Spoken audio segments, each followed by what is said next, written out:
RTC driver की लापरवाही के सबब पुरानी हवेली इलाके में एक लड़का शदीद जख्मी हो गया। इस लड़के को बस ने टक्कर दे दी। जख्मी हालत में लड़के को इलाज के लिए दवाखाना मुंतकिल किया गया, जहां वो जेर इलाज है।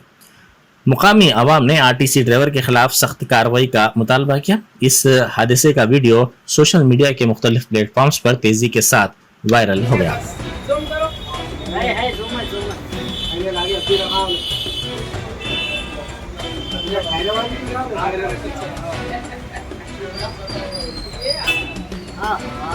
वो ऑटो के बीच में जो निकालने का मसल गाड़ी निकालने के बीच में नहीं, गाड़ी वाला आगे है, बस वाले की होती है।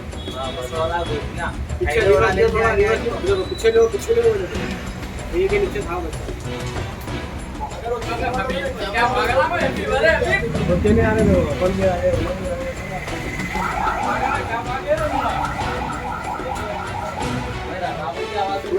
वो असल वो चबूतरे गलत